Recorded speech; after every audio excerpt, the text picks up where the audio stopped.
Muy buenas tardes, estimados investigadores que nos acompañan el día de hoy y a todos los asistentes también que nos ven a través del Facebook y del YouTube. Bienvenidos al Congreso.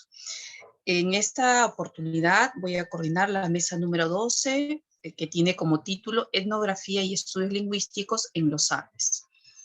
Vamos a iniciar nuestra mesa con el trabajo de investigación, el trabajo etnográfico de Luis Soria Lenz, Contextos de la tradición oral aymara, de Rogelia Ana Huanca Alcalá, de la Universidad Mayor de San Andrés, La Paz, Bolivia.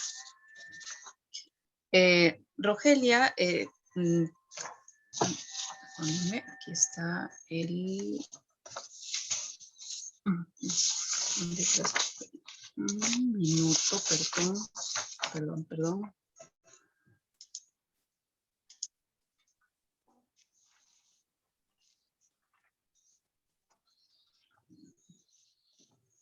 El de Marco.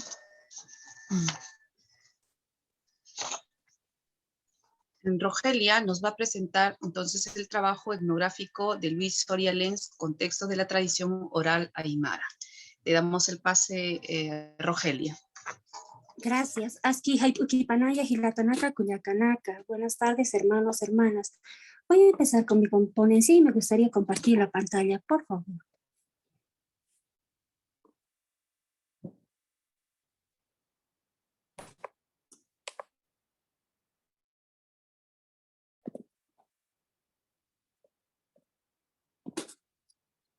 Bien.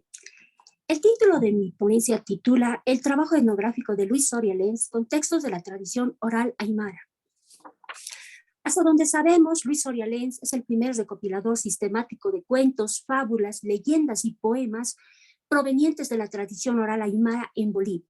Según su propia descripción, mientras visitaba el altiplano, los valles y los yungas de La Paz, durante la primera mitad del siglo XX, buscaba oír de la viva voz de los nativos relatos y canciones aymaras.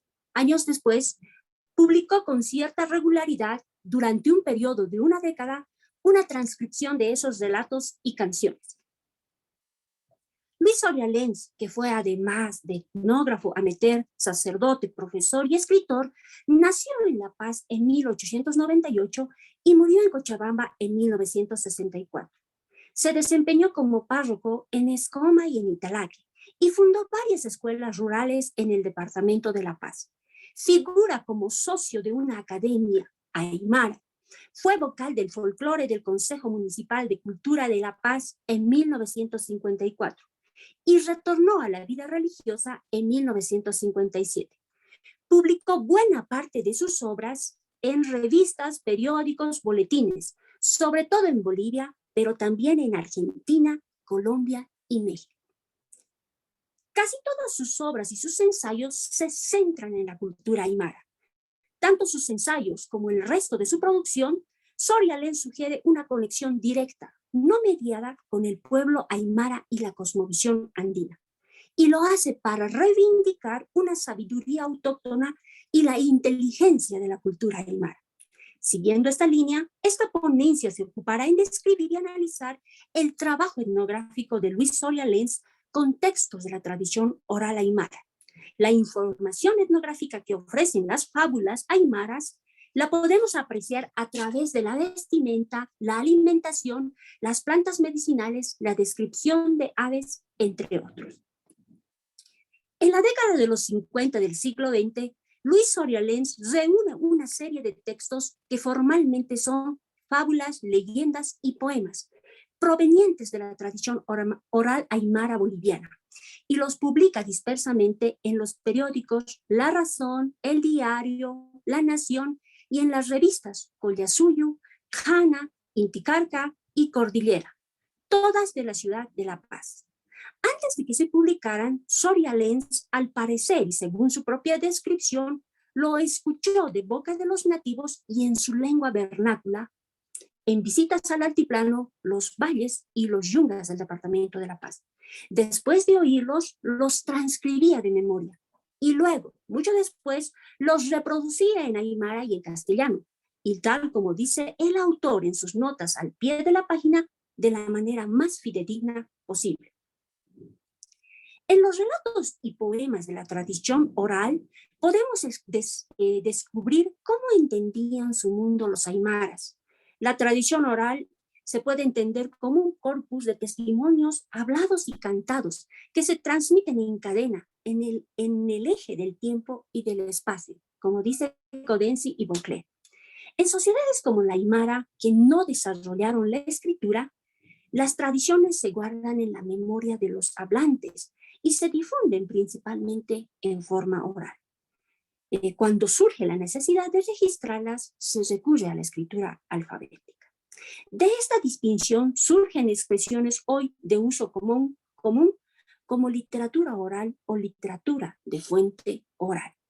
La literatura de la tradición oral aymara, es decir, los relatos y los poemas recopilados por Luis Soria Lenz, transmiten la idiosincrasia y visión del mundo del pueblo aymara. Desde sus orígenes, los mitos, los cuentos, las leyendas, las canciones y los poemas son fuentes provenientes del folclore popular, de la tradición oral. Es un género del pueblo y constituye el instrumento típico de expresión de cómo entendían su vida las personas de los pueblos antiguos. En su ensayo Mitos andinos prehispánicos, Fernando Montes dice, cito, los mitos expresan la cosmovisión y la realidad de un pueblo y representan sus maneras de ser, sentir y actuar, así como los valores, ideales, actitudes y creencias que conforman su personalidad básica y su identidad cultural. Fin de cita. En los relatos y poemas aymaras de la tradición oral, plasman simbólicamente una visión de mundo, la del pueblo aymara. La idea maestra suele ser esta. En el pensamiento del hombre andino, descendiente del pueblo minerario, todo, absolutamente todo lo que existe tiene o cobra vida, y todas las cosas son vistas como iguales, con derechos similares. Cobran vida los animales, las cosas, las plantas, los lugares considerados sagrados, los espacios subliminales, las cuevas, los ríos, los lagos, las montañas, etc.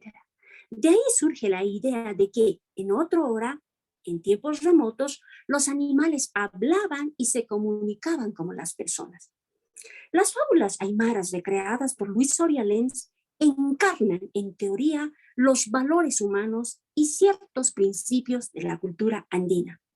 Además de ilustrar parámetros generales, culturales, el aporte de los relatos recopilados por Soria Lenz lo podemos apreciar en la información etnográfica que ofrece.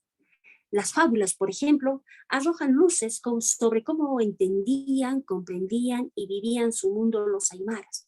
Y los podemos apreciar a través de la vestimenta, la alimentación, las plantas medicinales, las relaciones humanas, los objetos usados en su cotidianidad, etc.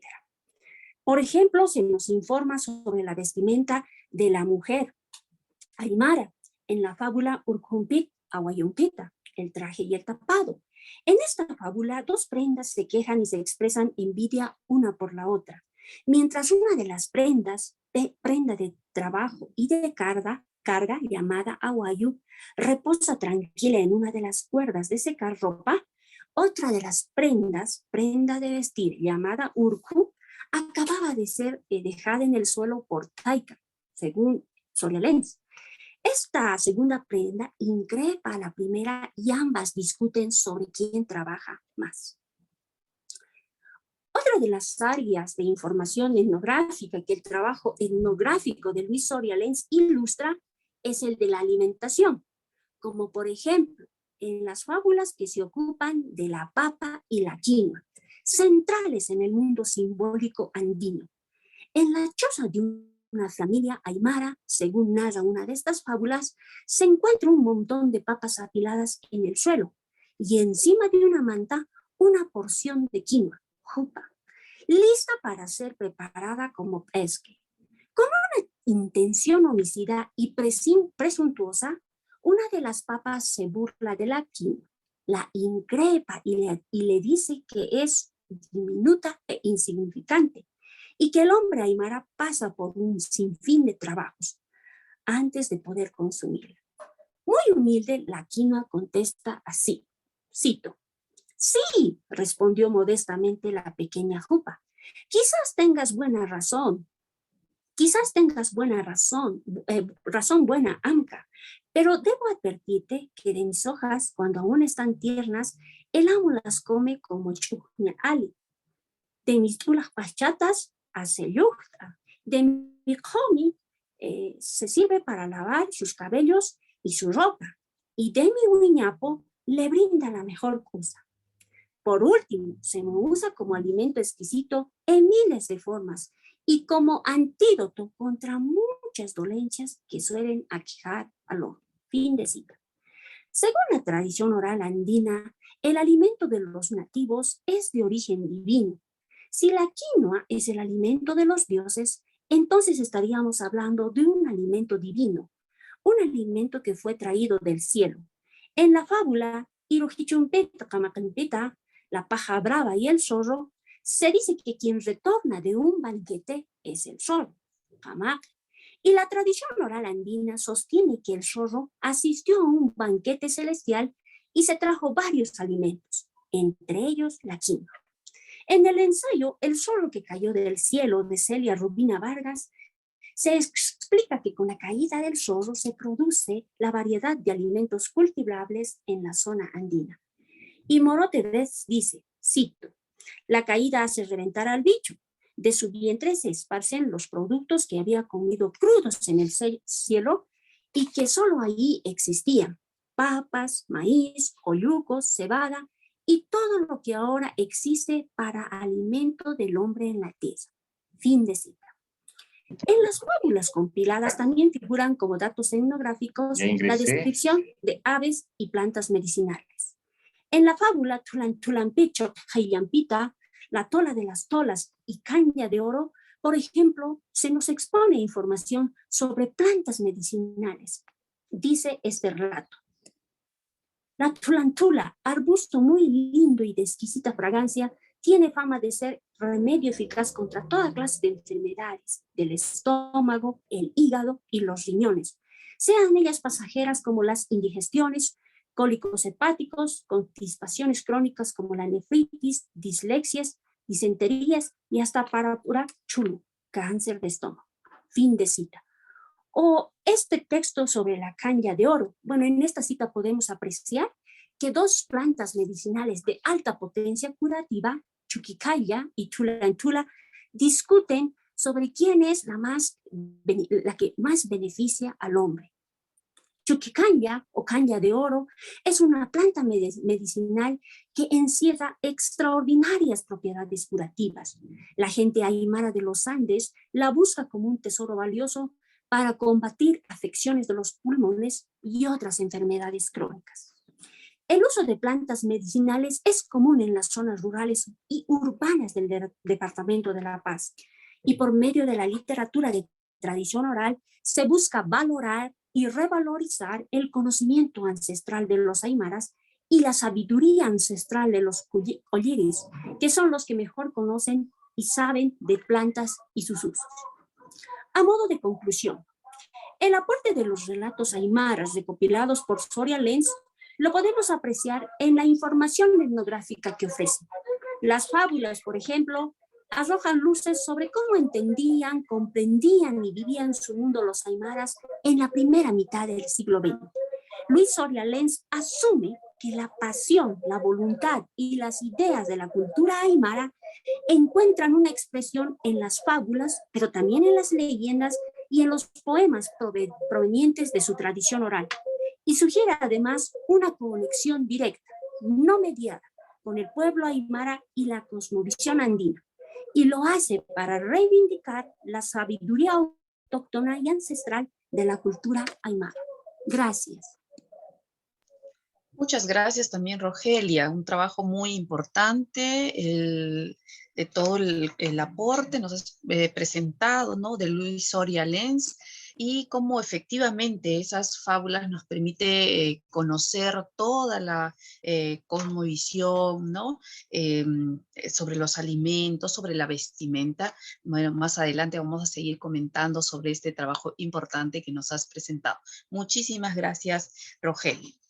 A continuación, tenemos la presentación de la demografía y su relevancia en los estudios etnográficos, el caso de la comunidad aborigen de Coranzulí, de Lorena Claudia García, CONICET, de la Universidad Nacional de Córdoba, Argentina. Lorena, te damos el pase. Hola, buenas tardes. Bueno, hay un error, no soy de la Universidad de Córdoba, sino de la Universidad Nacional de Jujuy, de la UNJU. Oh. Perfecto, Lorena, muchas gracias. Voy a tratar de compartir pantalla.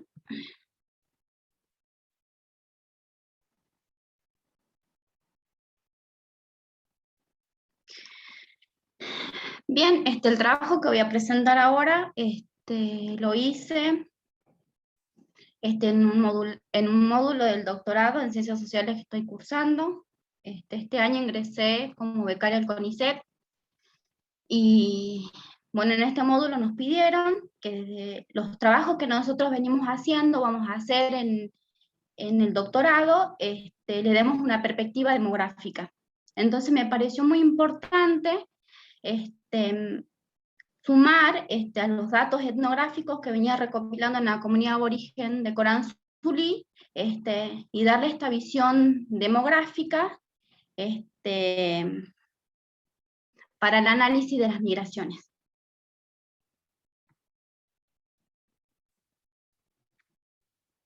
Ahí está.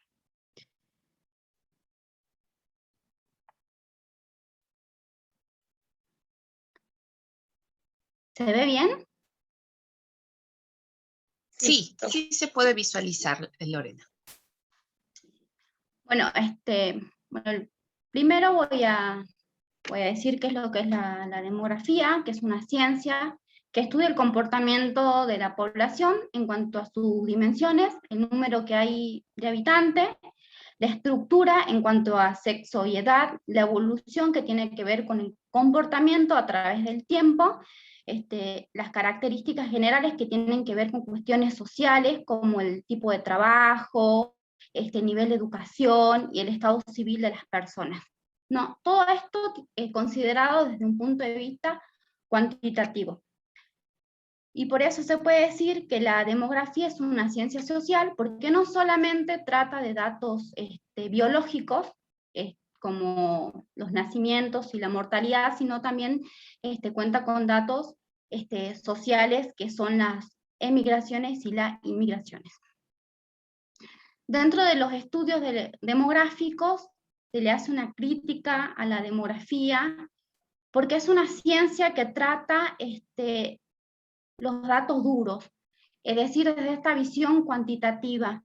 Se enfoca mucho en la metodología y en su desarrollo metodológico, y en esto de querer tener datos precisos sobre la población, fue dejando de lado las teorías que dan las explicaciones del por qué se están dando estos flujos migratorios, en el caso que voy a analizar ahora, ¿no es cierto?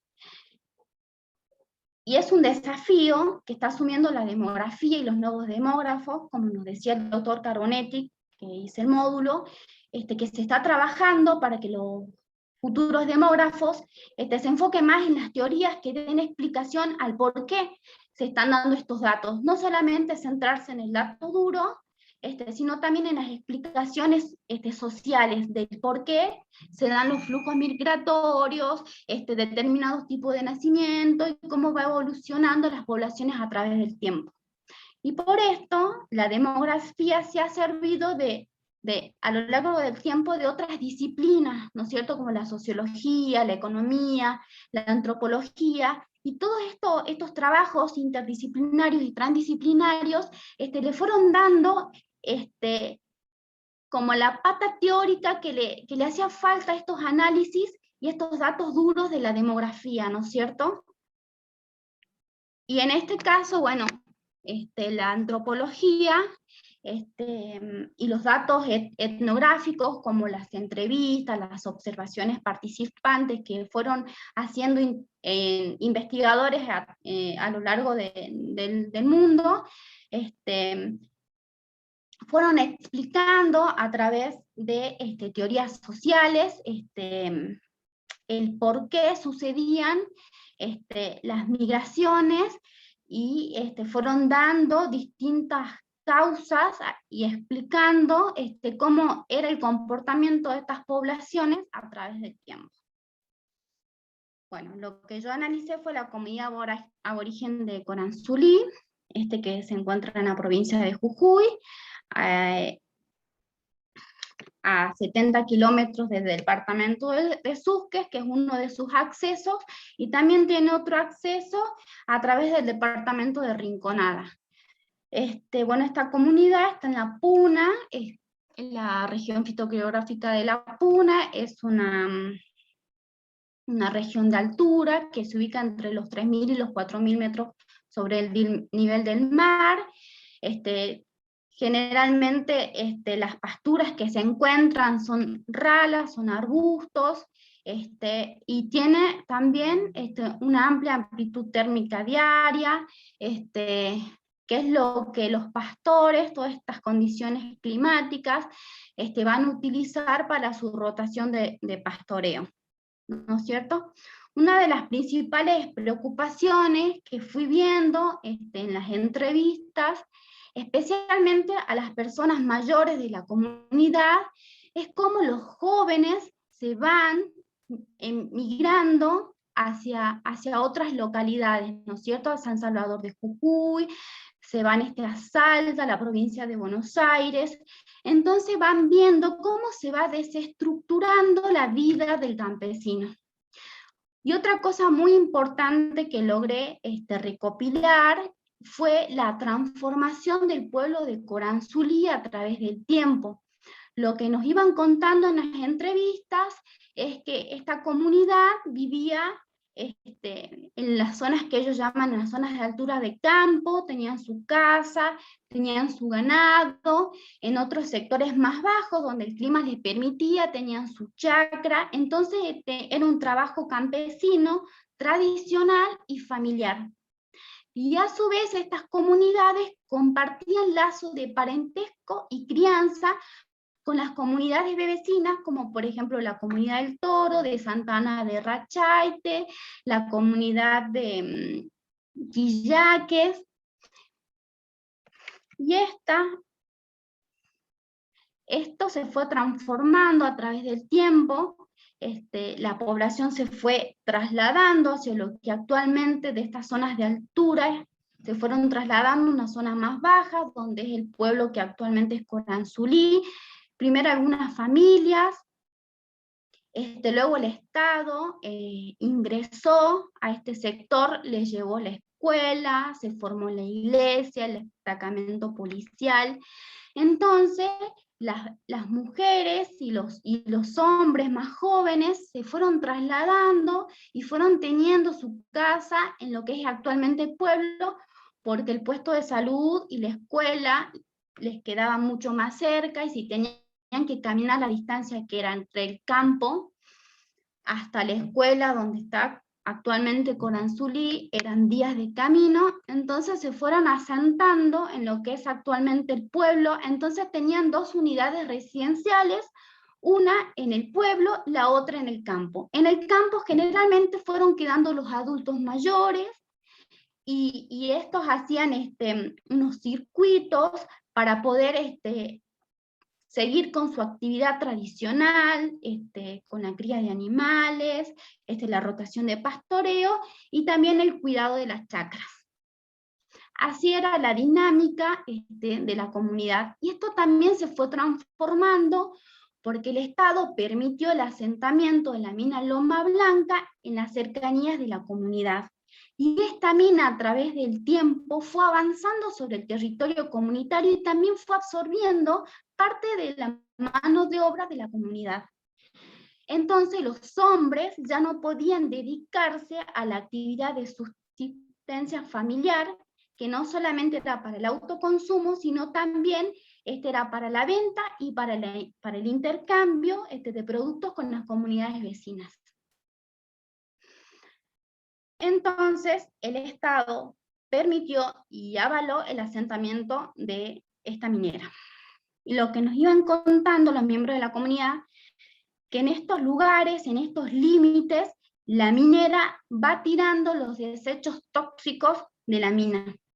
Entonces, le contamina el suelo, el agua a la comunidad, que es justamente donde muchas familias tenían su circuito de pastoreo, que ya no lo pueden tener porque los animales se iban contaminando, se iban muriendo. Ahí también tenían sus zonas de recolección de hierbas medicinales, que ya no las pueden recolectar en este sector porque está todo contaminado.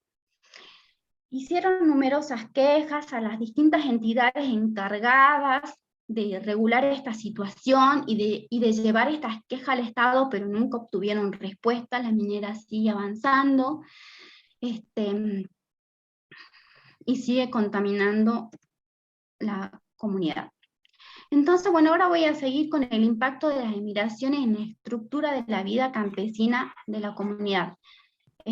Los movimientos espaciales de población han existido desde tiempos pretéritos. El interés del hombre por ocupar nuevos espacios ha existido desde el inicio de la humanidad. Estos movimientos fueron motivados por diversas causas, por ejemplo, económicas, sociales, políticas y culturales.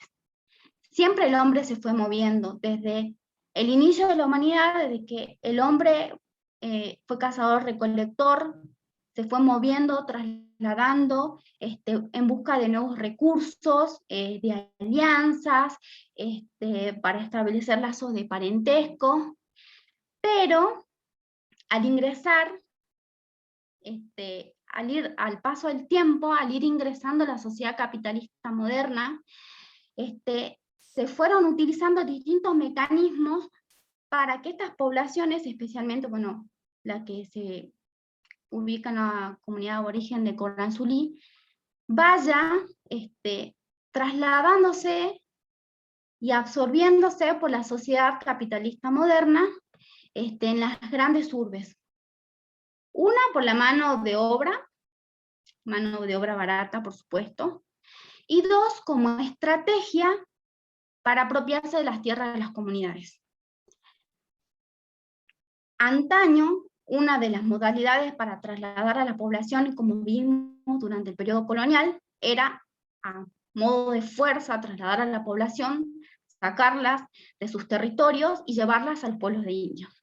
Ahora se utiliza, la sociedad capitalista moderna utiliza nuevas estrategias, ya no por la fuerza, sino convenciendo a través de los medios de comunicación a los más jóvenes que en sus comunidades no tienen futuro. No tienen centros de salud con alta tecnología, porque lo tienen las grandes urbes.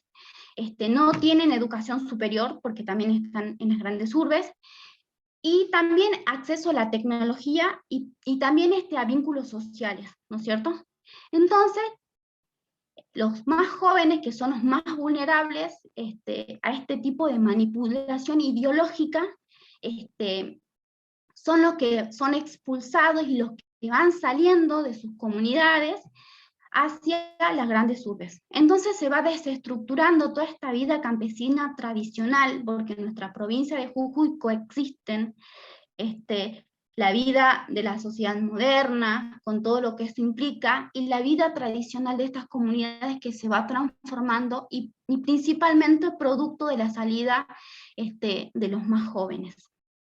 Entonces, bueno, ese es mi planteo y esa conclusión, a través de estos datos cualitativos de entrevistas, fui viendo. Por supuesto que es una construcción teórica que va a necesitar de más datos empíricos para ir contrastándolos con datos cuantitativos a través de los censos de población, para ver la estructura de la población y cómo se fue componiendo y su evolución a través del tiempo, para ver ¿Quiénes emigran? ¿Emigran más varones? ¿Emigran más mujeres?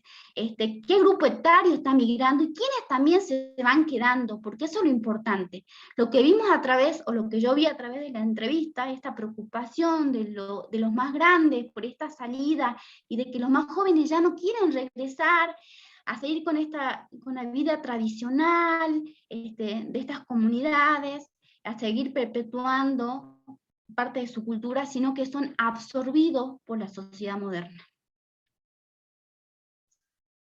Muchas gracias, Lorena.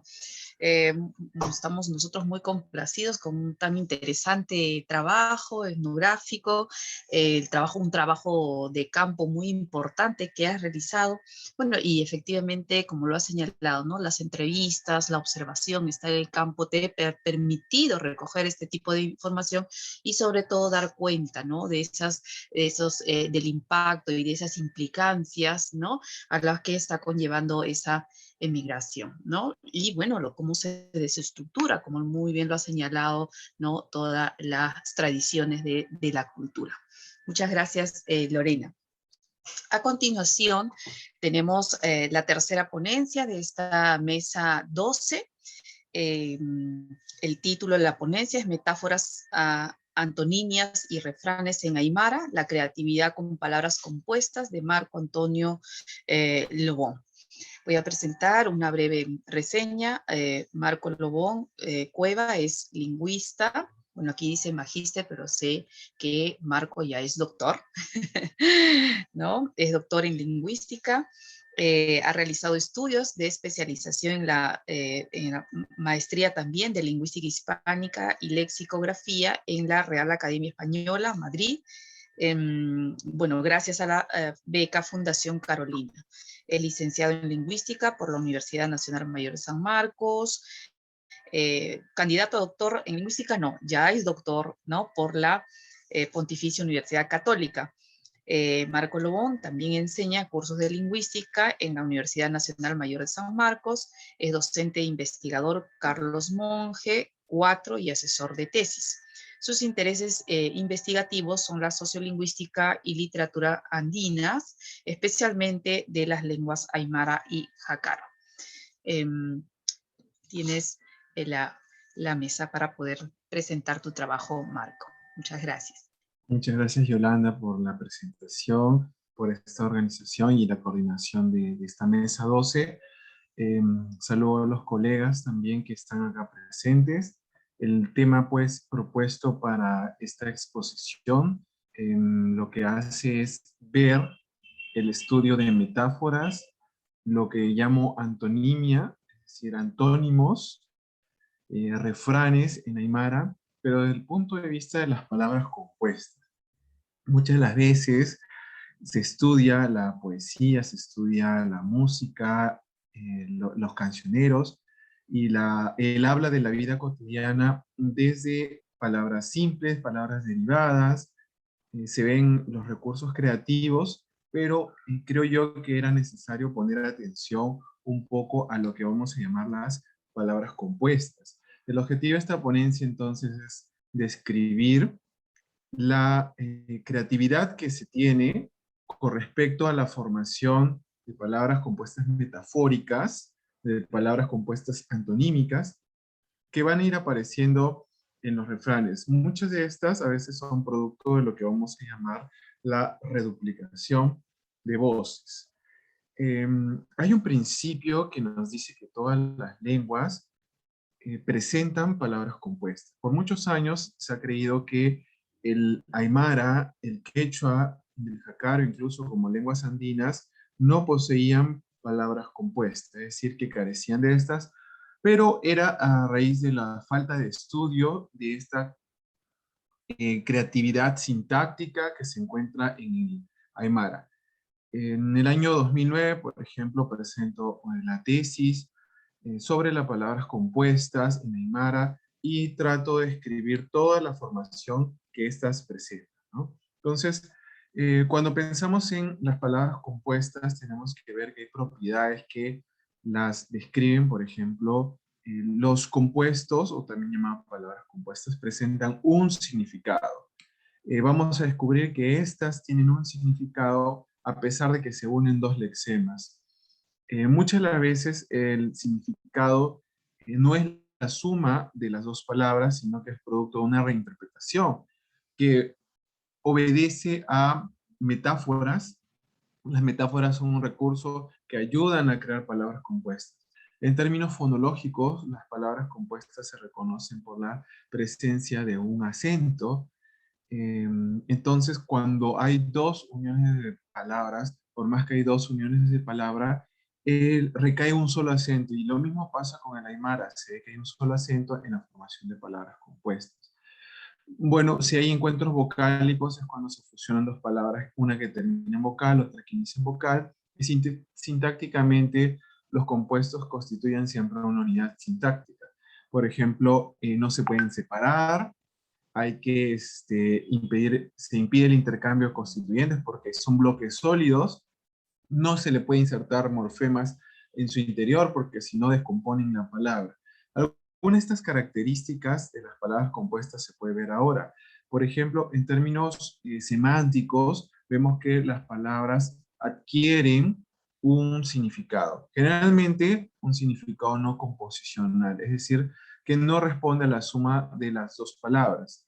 Tenemos muchas palabras compuestas, por ejemplo, en aymara y en castellano, que es producto de la composicionalidad. Sí, por ejemplo, cuando decimos robamotos, robacarros, pero también tenemos palabras compuestas que son producto de la no composicionalidad, sino que hay una metáfora o algo que ayuda a formar estas palabras. Por ejemplo, acá tenemos Pachajahuira, que significa Vía Láctea. Suma o se unen dos lexemas, en este caso Pacha y Jahuira, para formar lo que vamos a conocer como Vía Láctea. Pacha significa tierra, Jahuira río, y no hay ninguna relación entre tierra y río, pero se unen para formar un nuevo significado, que en este caso es Pacha, Jahuira, Vía Láctea.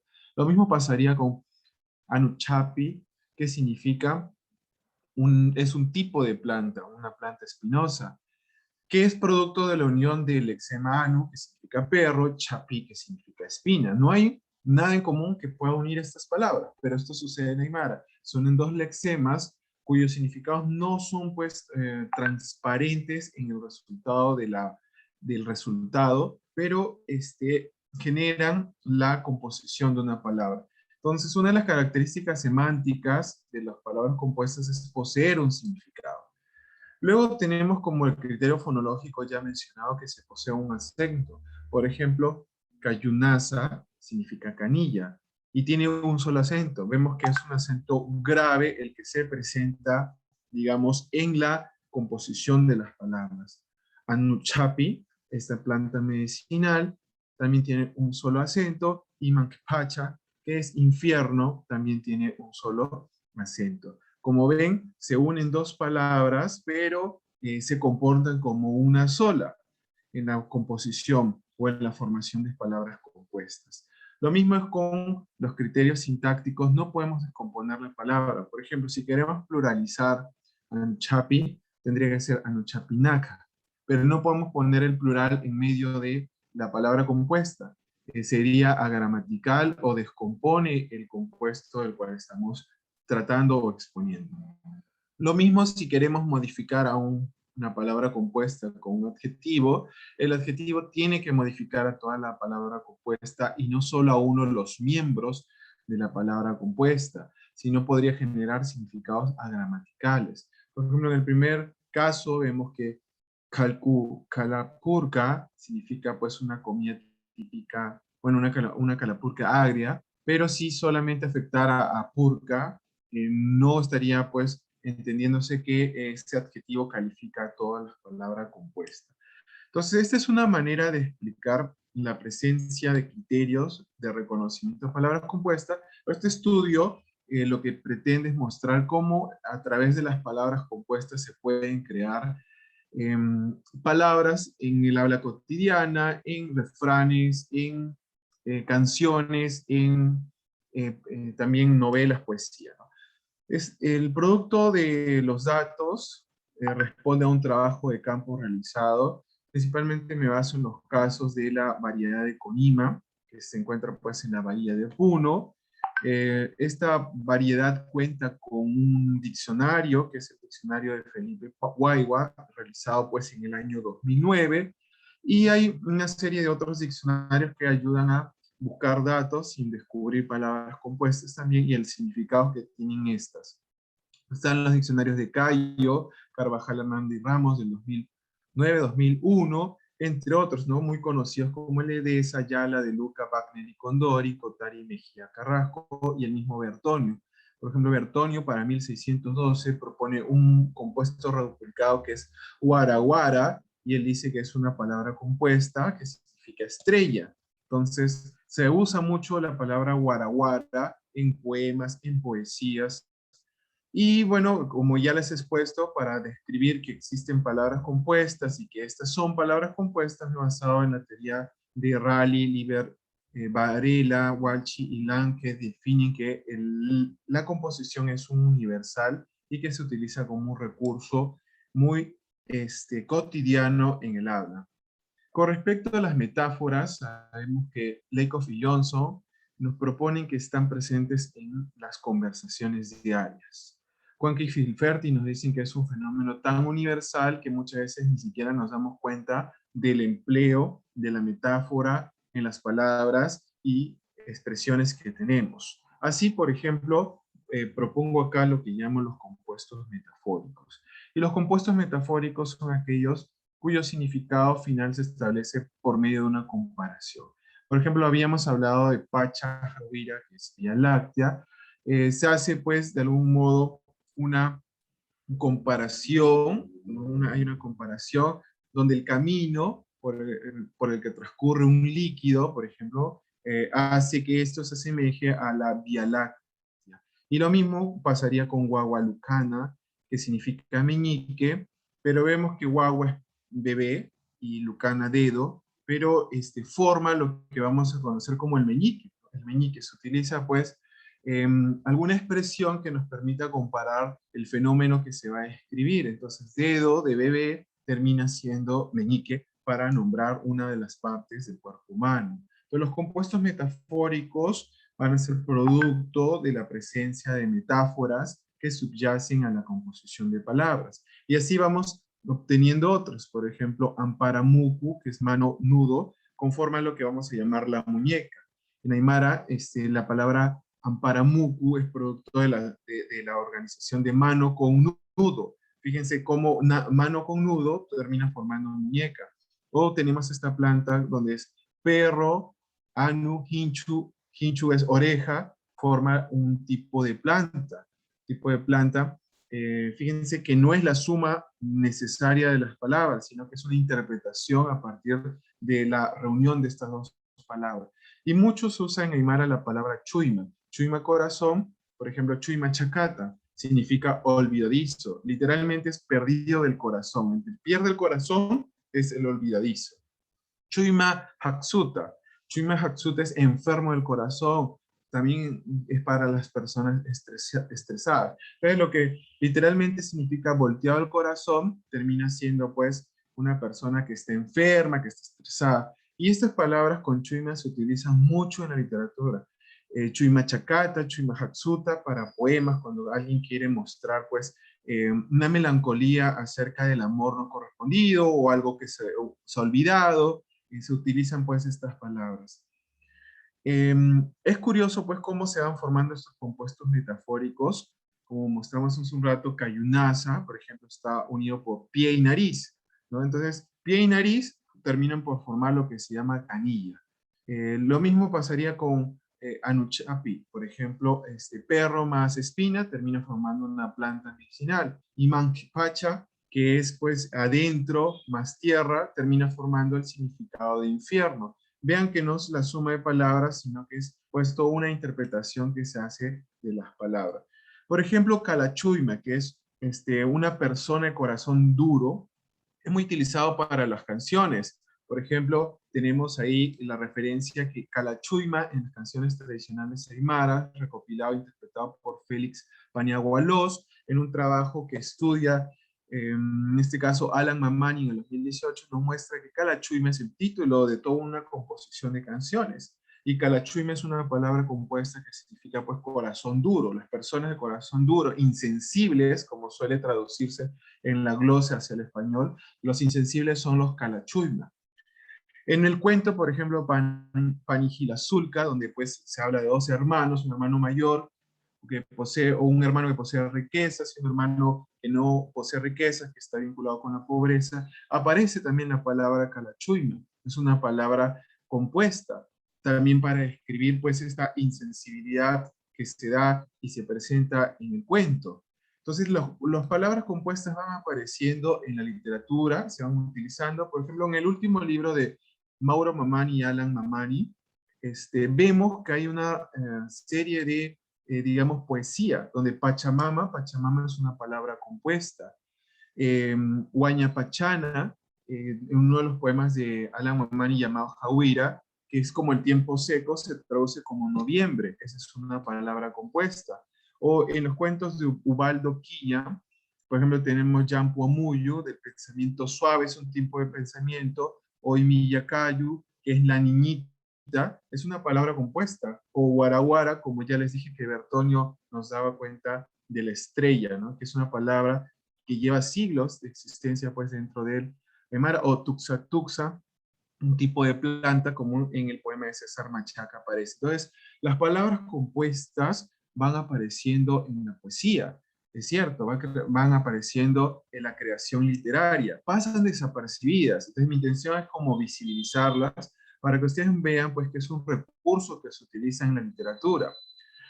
Los compuestos metafóricos también son neológicos, en el sentido que se crean cada vez para referirse a nuevas realidades. Por ejemplo, Apasa señala que juega un papel importante en la vida de la creación de nuevas palabras. Por ejemplo, para llamar anteojos se han usado dos palabras, anunaira, que significa ojo de perro realmente, pero se traduce, se compone como lo que vamos a llamar anteojo. Uno dice, ¿qué tiene que ver ojo con anu perro? Pero parece ser que es la buena vista, una vista aguda que termina por crear anteojos. Lo mismo pasa con Huacanaza, significa filmadora, pero es la reunión de vaca más nariz. De repente por el tamaño, no sé si es la filmadora, la forma. Luego tenemos Latapiki, que significa lata más cabeza, significa calvo. Y luego tenemos Latahamachi, que es lata más pájaro y significa avión. Los compuestos que van a referir a nuevos referentes de la vida cotidiana de los aymaras también se crean con palabras compuestas, como ha mostrado aquí Apasa en el 2007. Y así van apareciendo compuestos también en caso de las antonimias. Por antonimia entiendo este sistema de oposición que se da entre una palabra y otra. Por ejemplo, tenemos que hermano mayor Gila más hermano menor Zulca, que son dos opuestos, terminan por formar lo que se llama hermanos, Gila Zulca. O Chacha, que es marido, Warmi, que es mujer, se unen para formar lo que se llama esposos. Están en oposición, pero forman la palabra esposos. Padre, Auki, madre, Taika, están en oposición, pero forman lo que vamos a llamar padres. Huayna, joven, Tahuacu, señorita, forma Huayna Tahuacu, que son los jóvenes. Todas estas palabras opuestas como Haipu día, Uru noche, se unen para decir el día y la noche, o Urku y Cachu, animal macho, animal hembra, pareja de animales, ¿no? Y generalmente en estos compuestos antonímicos vemos que lo que está referido con mujer, con hermano menor, se ubica al lado derecho, mientras que lo que es hombre, hermano mayor, se ubica al lado izquierdo, pero terminan este sistema de oposiciones por formar compuestos como estamos viendo en el resultado al lado derecho.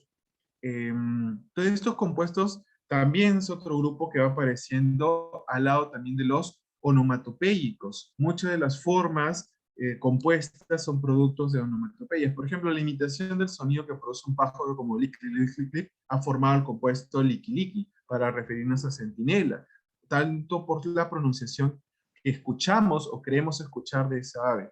O el pucu, pucu, pucu, pucu, que es pues la imitación de un gallo, de un gallito de los Andes, forma la palabra compuesta pucu, pucu. O el suk, suk, suk, la sonaja, que va formando pues aquí la palabra, el cas, cas, cas, para referir a tos, como uno va tosiendo, forma una palabra compuesta cas, cas, que significa tos. Entonces, Hay compuestos onomatopéyicos formados pues a partir de la repetición de ciertos sonidos, a la escucha de ciertos sonidos, y que van a ir apareciendo también en la misma literatura, por ejemplo en los refranes. Kiju, kiju, que significa trueno. Vemos acá que hay un refrán que dice, dicen que cuando hay truenos no hay que caminar con la cabeza descubierta porque podemos llegar a morir.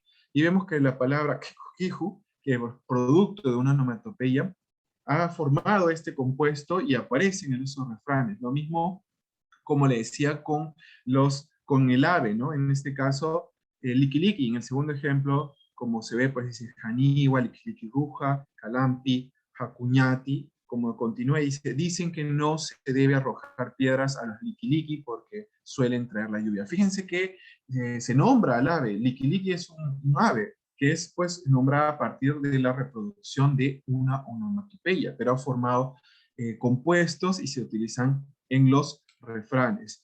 En literatura aymara y quechua de Dionisio Condori se ve, por ejemplo, una serie de refranes donde aparecen pues palabras compuestas como intijalanta. Intijalanta es la puesta del sol. Y tenemos un refrán donde dice, no se debe alcanzar nada mientras el sol se oculte, podemos quedarnos sin nada. O tenemos el que ya mencionamos hace un rato en este compuesto antonímico, auquitaica, que significa padres, y se ve ahí en el refrán, auquitaica, jihuatapasta, y dice, hasta las rocas y piedras caen cuando mueren los padres. Lo mismo pasa con Chachahuar, mi esposo. Y ahí tenemos un refrán, que es cuando el marido y la mujer discuten, no deben insultarse hasta el punto de demostrar odio profundo y de corazón. Y el último, Quiju, Quiju, que acabamos de ver, rayo, también aparece no solo en el refrán anterior, sino en este que dice, no hay que mentir a los mentirosos, el rayo suele matar. Entonces las palabras compuestas son un recurso creativo que va apareciendo en canciones, va apareciendo en poesías, va apareciendo en refranes. Ya para concluir, entonces solo señalar que los hablantes aymaras pues, muestran este recurso creativo, ¿no? Dentro de su cultura, dentro de su lengua, en el que se unen pues dos lexemas para nombrar las realidades y que se muestra como un recurso útil para la comunicación de la vida cotidiana, la creación literaria y de la misma retórica. Muchas gracias, agradezco a los amigos aymaras por los ejemplos, casos y también a los organizadores del evento y gracias Yolanda por la paciencia en esta exposición. No, Bien. gracias a ti, Marco. Un trabajo muy interesante, muy importante, como muy bien lo has señalado. Las palabras compuestas se utilizan, se emplean, como lo has evidenciado en la poesía, en la literatura, ahí está, en la vida cotidiana. Sin embargo, no les prestamos mucha atención, ¿no? Entonces, tu trabajo es muy importante porque revela todos esos procesos, ¿no? Fonológicos, semánticos, sintácticos.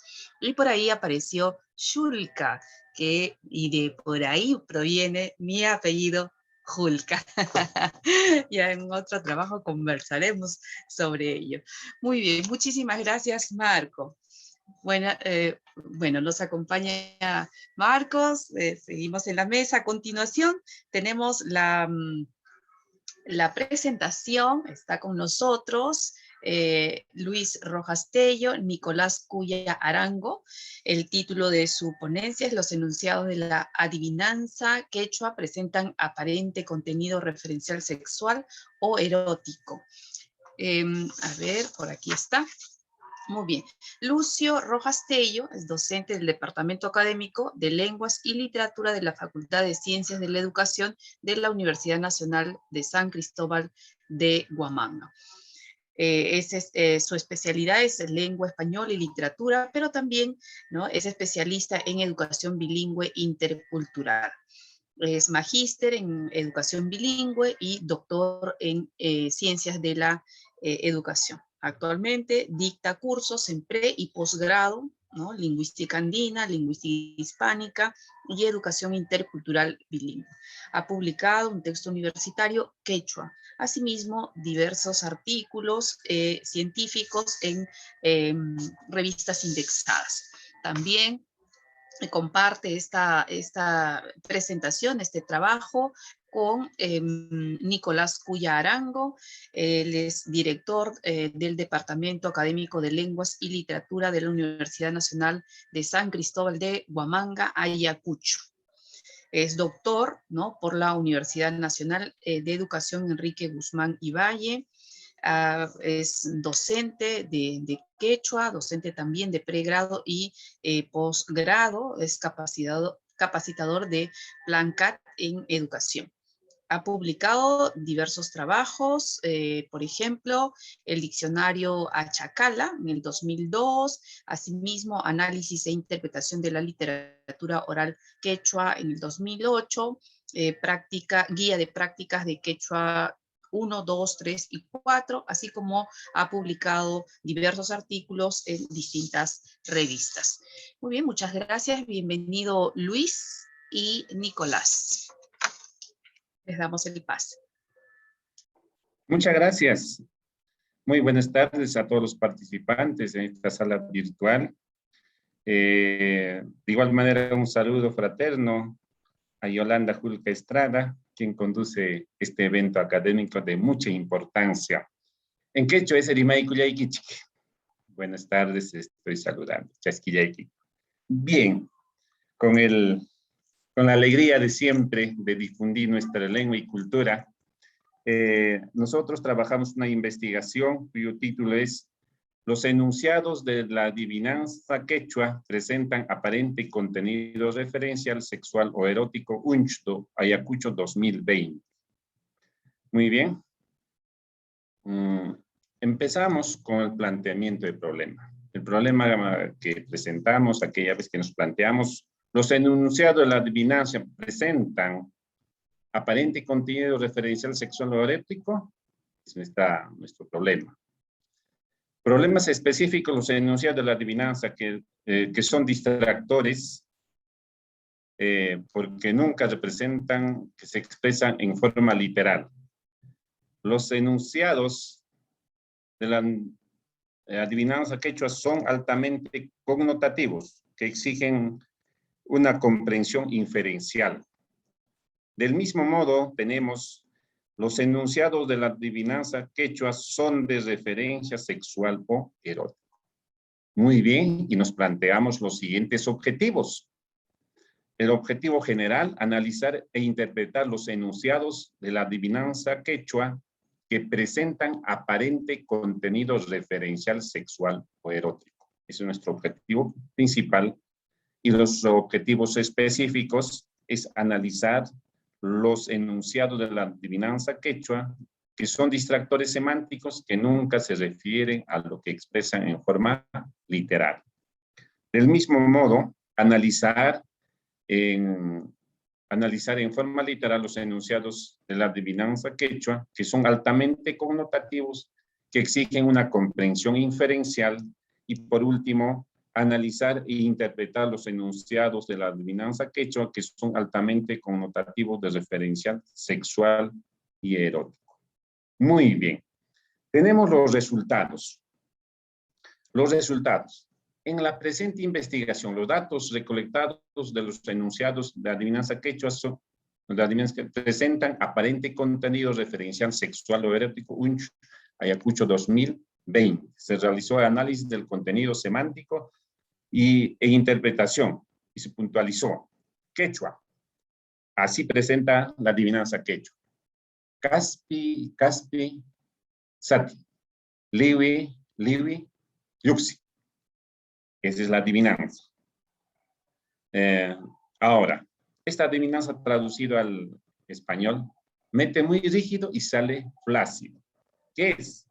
Fideos, ¿no? Fideos. Entonces, analizando esta adivinanza quechua, dice, se genera una descripción que recurre a la figura literaria de elipse. Dice, ¿no? Traducido, entra como palo que es duro y flácido. Tiene una pequeña composición. Un momentito, quiero ver toda la... A ver, vamos a ver un momentito, por favor. Ajá.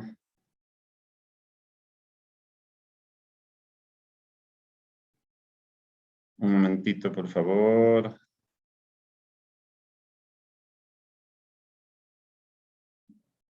Quiero ver toda la pantalla. Ajá. Ya. Pero no me permite. A ver. Quiero ver toda la pantalla. ¿Cómo hago, por favor? Sí, estamos viendo ¿Sí? toda la pantalla. Ajá, sí se ve.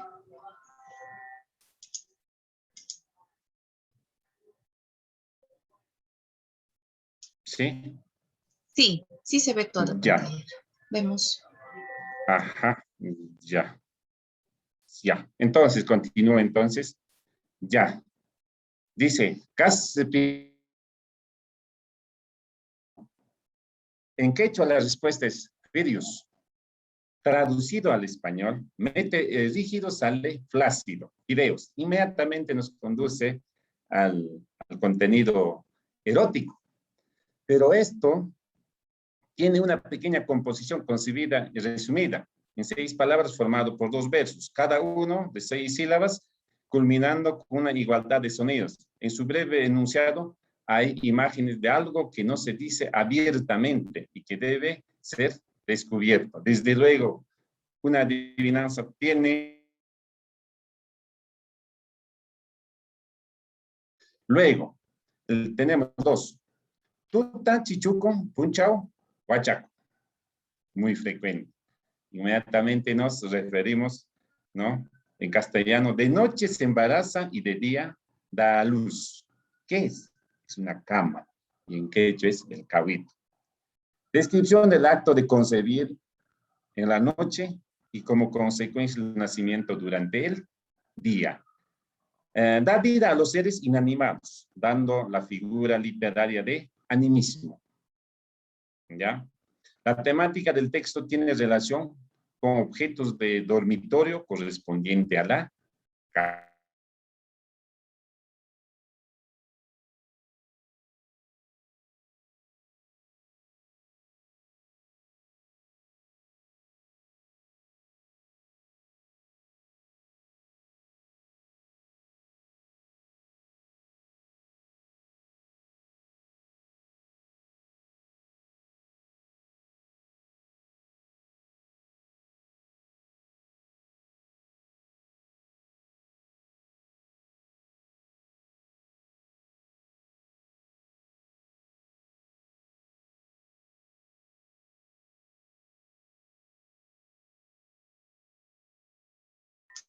Luis ha tenido alguna dificultad con la conectividad. Ah, ya está, ya retornó. Ya estás. Continúo. ¿Sí? Sí, sí, claro que sí. Ya está. Ya. ¿Me ven, por favor? ¿Sí? Sí, sí te vemos, Luis. Ya. Quedé en 3. Ujú. Continúo. Hawan Warmi Ukunjari. Yaya. Traducido, por encima mujer, por dentro, varón. ¿Quién es el sacerdote? ¿Qué vemos acá? ¿Qué interpretación encontramos? Encontramos la presencia de una figura literaria antítesis representada por la oposición entre mujer y hombre. Sacerdote vestido de mujer es contradictoria a la figura del sexo masculino por llevar sotana. La organización de los contenidos se da por encadenamiento, uniendo el último elemento de una proposición con el primer elemento en la siguiente proposición del verso. Incluso aquí podemos ver rima. Hawan warmi ukun hari. ¿Verdad? Entonces, así tenemos las adivinanzas que tienen un contenido referencial, erótico, sexual. Muy bien, vamos a dar pase a mi colega Nicolás. Va a continuar.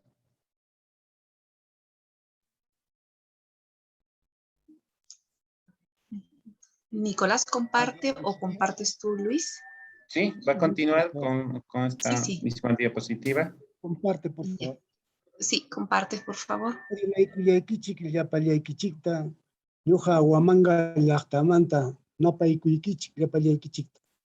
Ayacucho llaqtamanta ñuqayku rimachkaniku imaynam watuchikunaykuna rimaniku kaykunapi.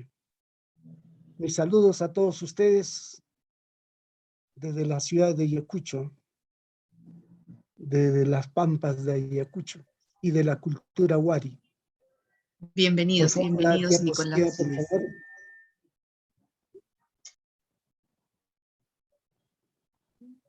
Comparte, por favor, Luis.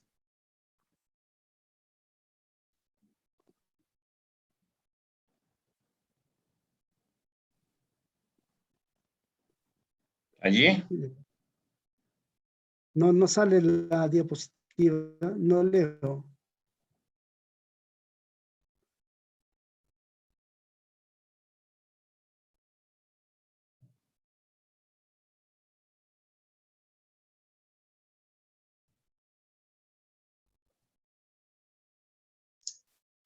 ¿Y ahora? ¿Qué pasó? Todavía no se visualiza.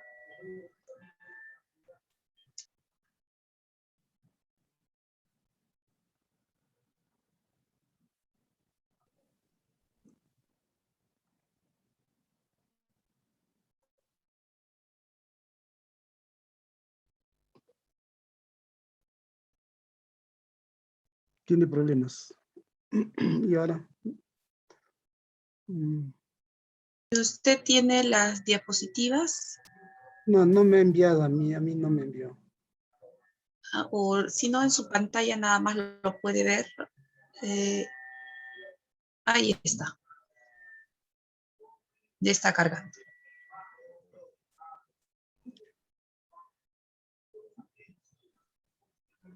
Listo, Ya, ahí muy está. bien. Ya. Por favor, ¿en qué número te quedaste, Luis? Ya. Número 4. Como sabemos, la adivinanza pertenece a la literatura oral quechua. Y las adivinanzas tienen una introducción. Y nosotros empezamos de esta forma, a jugar sobre todo. Imaya Jaicayasá, adivina, adivinador. Entonces yo les digo así, Imaya Jaicayasá, adivina, adivinador. Empiezo con quechua y luego la traducción. Ya Juan Satin, ya Juan Satin. Imatascanman, ¿qué es? Lame, mete, ¿qué es? Entonces los que juegan con nosotros tienen que adivinar, recurriendo, en este caso, digamos, a la lectura inferencial. No es una lectura literal, tampoco comprensión literal, sino tiene que ser inferencial. Y por esa razón, este texto, Ya Juan Satin, tiene una relación con un objeto de sastrería. Es la aguja que los sastreros utilizan para coser algunas prendas. Y los gustos temáticos aquí reflejan con un sentido erótico. Se basa en la repetición recurriendo a la figura literaria llamada anáfora y se relaciona con el razonamiento y el juego. Y en el número 5, Siqueita, así se dice, ¿no? Imaya Jalcayasan, ¿qué es? Siqueita Pukui, Akaita Miki, Uchuchayuta.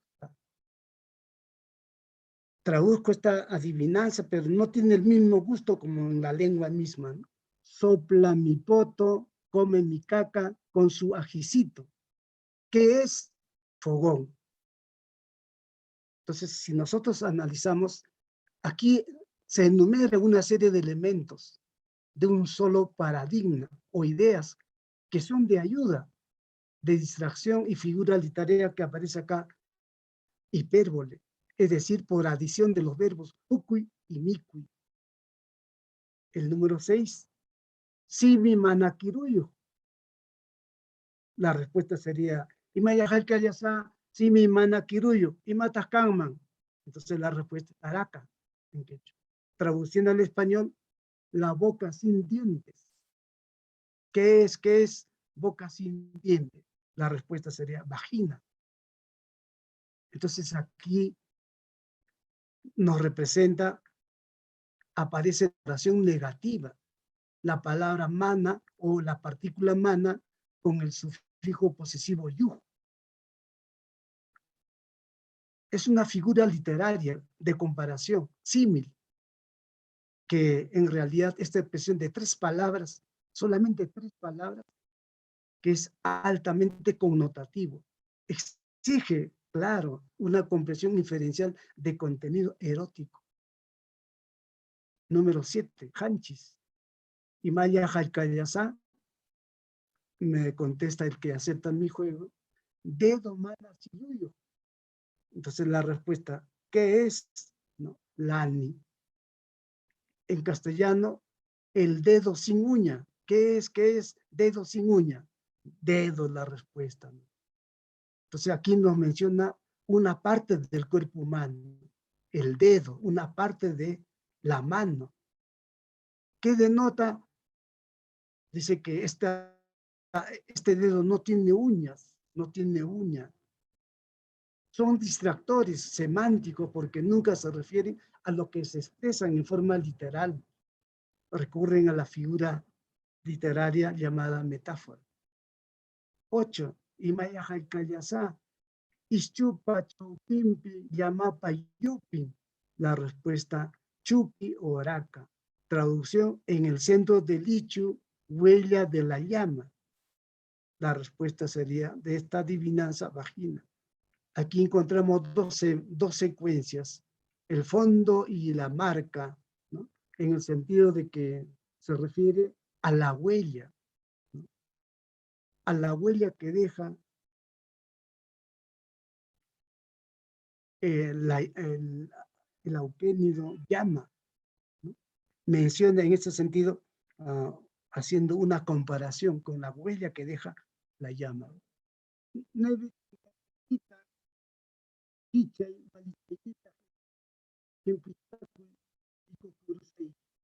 La respuesta es comida. La traducción: abre tu pierna, levanta tu falda, yo a ti te comeré. La respuesta es sumitas, pero como ahí vemos, nombra y describe la pierna, órganos del cuerpo humano femenino, y falda corresponde al vocabulario.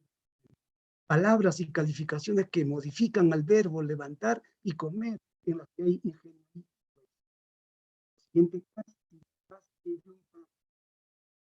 y ahí con esta entra todo rígido, blando, queda la cola colgando. La respuesta es arete. De igual forma, simultáneamente existen 2 significados, aparentemente que corresponde al acto, que corresponde al coito.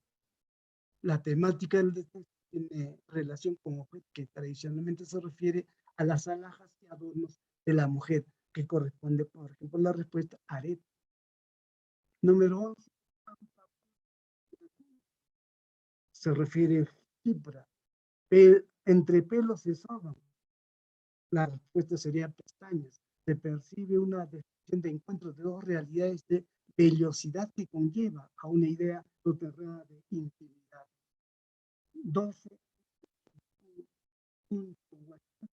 La respuesta española y castellano: de noche se embaraza, de día da luz. La respuesta catre. En el enunciado se observa un punto de encuentro y quiebre, a la vez un balanceo de 2 ideas contrarias, acciones que se realizan en una sucesión temporal secuencial de antecedente y consecuente. Se utiliza la figura literaria de Aquites. El número 3.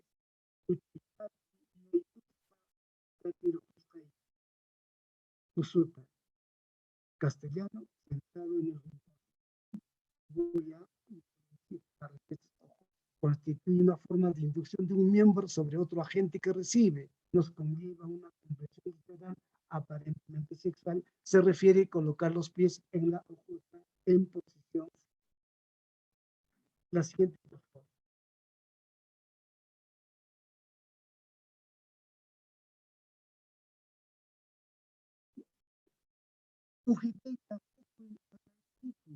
Nina, sopla mi foto, come mi casa, según tu comida. Encontramos una acción ilógica de soplar el poto o base de una persona para luego ingerir las heces, nos lleva al campo de la gastronomía, que se cocina en el fogón. Para ello se requiere administrar el fuego mediante soplo, luego cocido el alimento, se procede a ingerir. Entonces, lo que se dice en quechua no es lo que se dice, no es denotativo, es una comprensión inferencial. Y por esa razón, este trabajo de investigación nos ha dado resultado en el sentido de que lo que se dice no es. Muchos pueden pensar que es todo grosería, pero sin embargo no es así en la realidad. Muchas gracias, muy amable. Es todo lo que puedo haber comunicado el trabajo que nosotros hemos realizado. Muy Muchas amable. gracias también a ustedes, Luis y Nicolás. Importante trabajo y una idea relevante también con lo que usted acaba de cerrar, ¿no? A veces interpretamos mal, ¿no? Parecen groserías, pero necesitamos justamente develar esto, ¿no? La cosmovisión, la cultura, ¿no? La lengua, conocer un poco cómo está funcionando en la lengua. Muy bien, muchas gracias. A continuación, tenemos la ponencia La Mama Rayguana en el mito y la filosofía, ¿no? De Yolanda Julca Estrada. Me presento. Doctorando en Lingüística de la Universidad Nacional Mayor de San Marcos, magíster en Lingüística por la Pontificia Universidad Católica del Perú, profesional en Lingüística de la Universidad Nacional Mayor de San Marcos y en Educación de la especialidad de Lengua y Literatura de la Universidad Nacional Federico Villarreal. Docente de Lingüística, también docente de cursos de lenguaje de la Universidad San Ignacio de Loyola y de la Universidad Peruana Cayetano Heredia. Es investigadora asociada del Gabinete de Lingüística Forense del Instituto de Investigación de Lingüística de la Universidad Nacional Mayor de San Marcos. Participa de proyectos de investigación del Grupo de Investigación Intercultural para la Formación Docente y Enseñanza de Lenguas Causasum de la Universidad Nacional Mayor de San Marcos. Es autor y coautora de libros y artículos de investigación relacionados con la lingüística andina y contacto de lenguas. Voy a presentar entonces mi ponencia, que tiene como título Mama Rayguana en el mito y la filología. Comparto un minuto, aquí unas pequeñas diapositivas para guiarnos. Muy bien, como parte de la riqueza cultural del mundo andino, ubicamos el mito de Mama Rayguana, ¿no?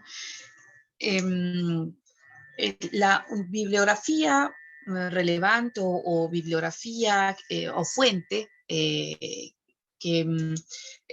donde vamos a encontrar información, donde se describe, se analiza y se presentan algunas versiones sobre el mito de la Mama Rayguana, son estos 4 a los que considero como pilares, ¿no? El artículo, 2 divinidades relevantes del antiguo panteón centroandino, Yana Ramán o Livia Charco y Rayguana de 1981 de Augusto Carlich. También se encuentra el libro Mama Rayguana, Mito de la Abundancia y Danza de la Prosperidad de Víctor Domínguez Condeso. Una tercera fuente importante es Mama Rayguana, trasfondo histórico de un mito parucantambino, Pasco 2008 de Pío Mendoza Villanueva. Y finalmente, etnografía y análisis musical de la danza Mama Rayguana del distrito de San Francisco de Cairán, 2018, de Liliana Chávez Hurtado. Mama Rayguana, entonces, es un relato que explica el origen de los alimentos agrícolas, ¿no? Como, por ejemplo, la papa, el maíz y otros productos andinos. En relación con este relato, existen distintas versiones. Por ejemplo, Benjamín Gutiérrez, en Huancayo, realiza un trabajo y recoge la literatura oral.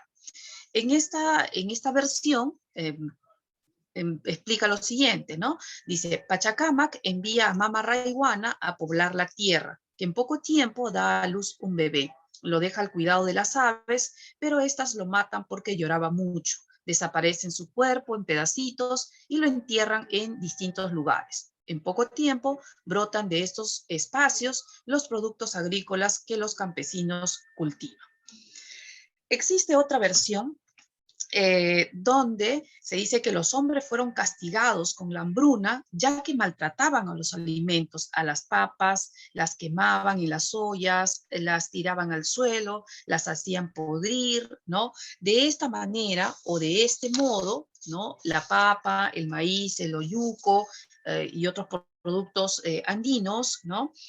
Dieron aviso a Pachacámac y desaparecieron, ¿no? Posteriormente sobrevino a la comunidad hambruna, heladas, el sol secó los sembríos, las nubes y las lluvias se alejaron por años, desaparecieron los manantiales y las chacras se tornaron polvorientas. Los animales y los niños lloraban de hambre y cientos de aves murieron de sed. Ante esta situación, los hombres escarbaban raíces de airampu, ¿no? Rangún y otras hierbas para comer. Un día, todos los animales se reunieron y acordaron nombrar una comisión de aves para entrevistarse con Pachacámac y suplicaron el regreso de la comida. El cóndor, seguido del águila, el picaflor y otros fueron haciendo una cadena en el espacio. Fueron volando, los demás se quedaron preparando el terreno. Por culpa de los hombres padecemos de hambre, le dijeron al creador del mundo. Pachacámac, compadeciéndose de las criaturas, perdonó a los malhechores y devolvió semillas a las delegaciones de aves. Todos los animales mirando al cielo nomás estaban, de repente a lo lejos, los delegados regresaban, cada cual con su semilla en sus picos. El cóndor traía la papa, el gavilán maíz, el picaflor traía la quinoa, y así cada uno según su tamaño y preferencia. Los demás animales, comedidos y con gran amor, recibieron las semillas que iban cayendo una a una, sembraron con extrema alegría y cultivaron con mucho cariño. Cantaron y bailaron cuando nuevamente hubo cosecha gracias a la fecundidad de la mama raiguana, que hace nacer, crecer y madurar a las comidas, ¿no? Esta es otra versión del relato que nos presenta Víctor Condeso.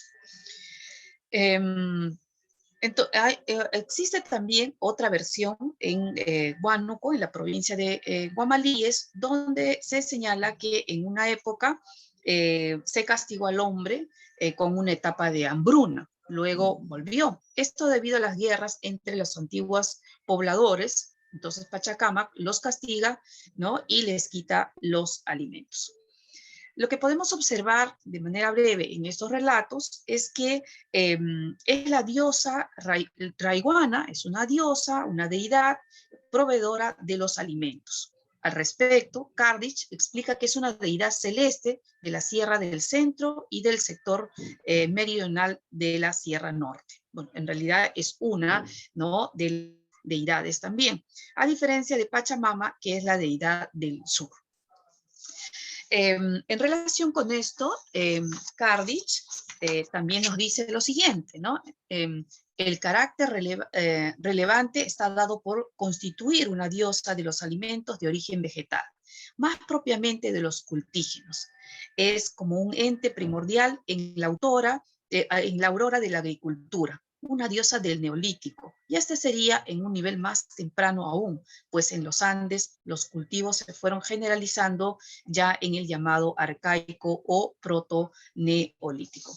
Por lo tanto, podemos decir, ¿no?, que en realidad es una deidad que pertenece, ¿no?, que da cuenta de que tiene una data muy antigua. En relación con los mitos que explican el origen de las plantas o de los alimentos, en realidad el mito o los relatos de la diosa raiguana no son los únicos, ¿no?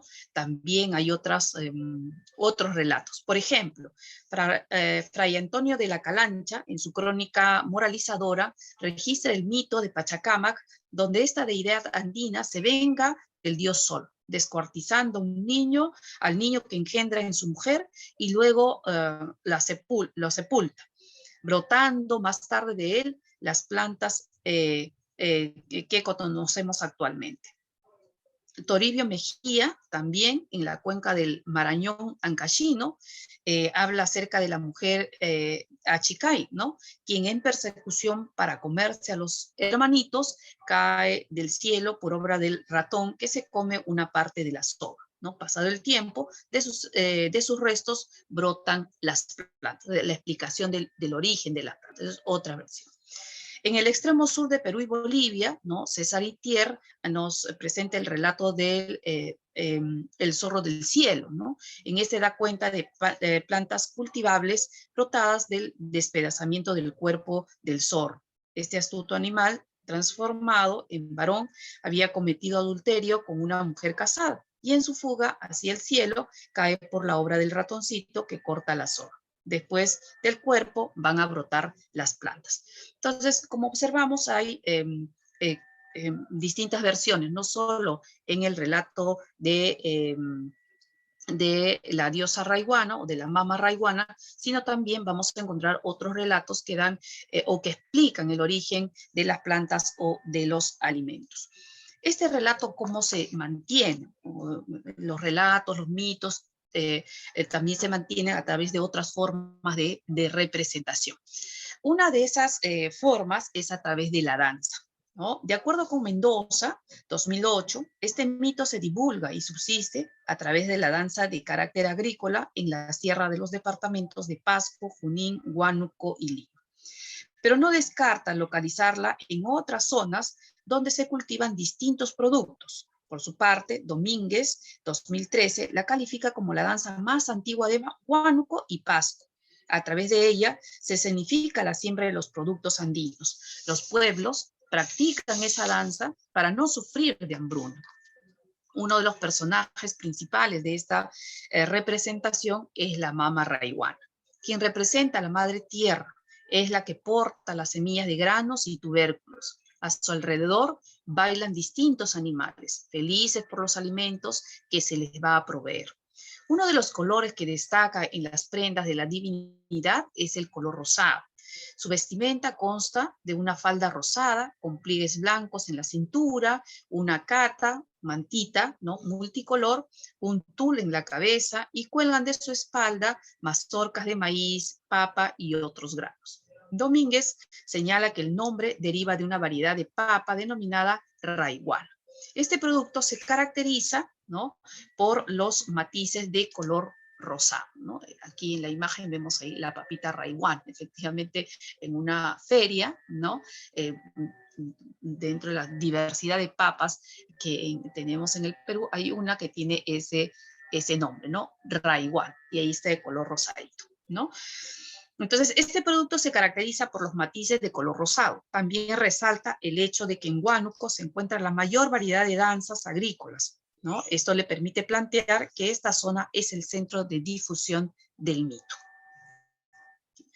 En relación con esta danza, ¿no?, que se practica en esta zona, en Huánuco, bueno, la festividad se celebra el 24 de junio. ¿A qué cultura pertenece este relato? De acuerdo con Kardich, 2000 y Torero, 2007, es un relato de los pueblos pre-incas, la cultura de los yaros. Kardich asevera que fueron los yaros los que reelaboraron este mito. Por su parte, Domínguez, 2013, afirma que en 1985, en Jarcahuaca, Pasco, recoge una versión del mito en el quechua yaro. Respecto a la lengua, Torero explica que los dialectos yaru son un grupo de dialectos del conjunto Waiwash, quechua 1, también denominado como quechua central. De manera específica, esta variedad se encuentra en las provincias de Cajatambo, en Lima, en la sierra de la provincia de Chancay, en el departamento de Pasco y en las provincias de Junín, Yauli y Tarma del departamento de Junín.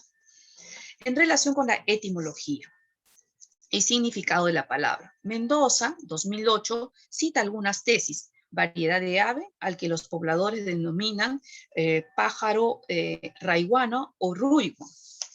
B, variedad de papa. C, divinidad o diosa de los alimentos agrícolas. D, proviene del quechua chinchaysuyo, raway, que significa surco o camellón. A partir de esta información, él propone que el vocablo deriva del quechua pasco, huánuco, raway, o guaya, que significa surco o camellón. En notas para un diccionario de huanuquinismos y otros peruanismos que se emplean en el departamento de Huánuco, 1967, de Pulgar Vildad, encontramos dos entradas. Raiguana, variedad de papa. 2, avecilla migratoria de color blanco con negro, granívora, que suele llegar al tiempo de la cosecha de maíz, razón por la cual también se llama jara pogoch. 3, danza popular, en la cual el personaje más importante resulta ser el ave raigua. En una de las tesis citadas por Mendoza, 2008, señala que raiguana deriva de raway. Por esta razón, también buscamos la entrada. Raway, voz agrícola que indica el conjunto de surco y camellón. Al surco se le dice raway rajra y al camellón se le dice rawa hirga. En obras se utiliza la palabra rawa para designar al surco. En los diccionarios quechuas ubicamos huachu, suca, yuca, hashu, hashja y raway para referirse a surco. Solo en el diccionario quechua Ancas y Huaylas, 1976, de Parker, ubicamos la palabra raway. Del mismo modo, para descartar un origen aymara, se revisó el vocabulario jacaru castellano de Belleza 1995. La autora reporta la entrada tauma para referirse a surco. Weber señala que la palabra raiguana proviene del español reina. Sin embargo, de acuerdo con nuestras indagaciones, raiguana no deriva de un préstamo del español reina.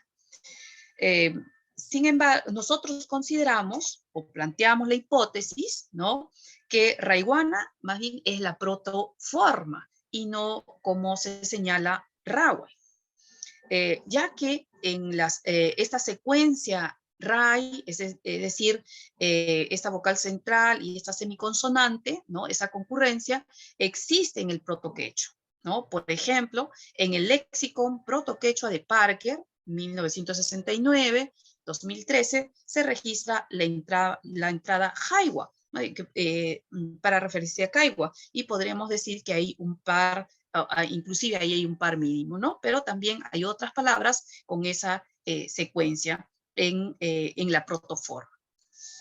En conclusión, Mama Raiguana es el nombre, entonces, de un relato que explica el origen de los alimentos agrícolas, ¿no?, como la papa, el maíz y otros productos. Raiguana también es el nombre de una danza, de una variedad de papa, de una deidad de la sierra y de una vecilla que llega en tiempos de cosecha, ¿no? Cardi y Torero explican que es un relato de los pueblos preincas, de manera específica, estamos hablando de la cultura de los llanos. Por su parte, Mendoza propone que el vocablo raigua deriva del quechua de Pascua. Sin embargo, nosotros proponemos que raigua no es, ¿no?, la protoforma, ¿no?, sino,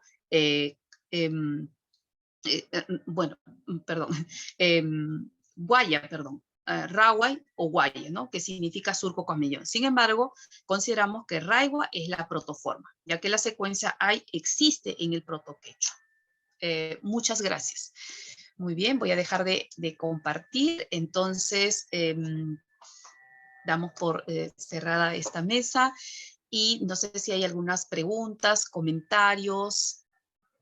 Estamos aquí para escucharlos.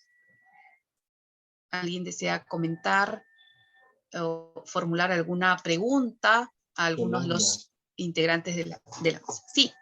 Yo quería preguntarte, como dijiste que raiguana es una papa rosada, me hizo recordar a la papa aymara imilla. No sé si es la misma con otro nombre en aymara, la otra en quechua. No sé si es la misma o es otra.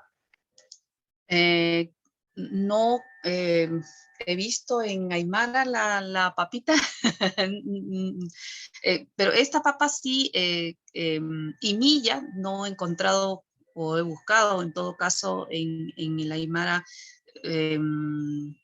la imagen, ¿no? Estuve buscando solamente en Nelly Belleza y la verdad que no fui por ese camino. Voy a revisarlo. No sabría decirte si es el mismo tipo de papa, no sé la forma. Tú sabes que dentro de la variedad hay distintos tipos, pero si tiene el colorcito yo diría que tiene relación, ¿no? Mantiene una relación. Gracias, gracias.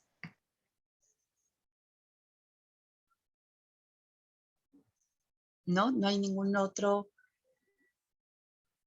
Bueno, muy bien. Entonces, muchas gracias a todos los ponentes, a los que nos han acompañado en esta mesa, a Rogelia Ana, Ana Huanca, también a Lorena Claudia García, a Marco Lobón, nuestro agradecimiento también por su participación a Luis Rojas, Nicolás Cuyo, por acompañarnos en esta mesa número 12, que ha tenido como título Etnografía y Estudios Lingüísticos en los Andes. Muchas gracias. Buenas tardes.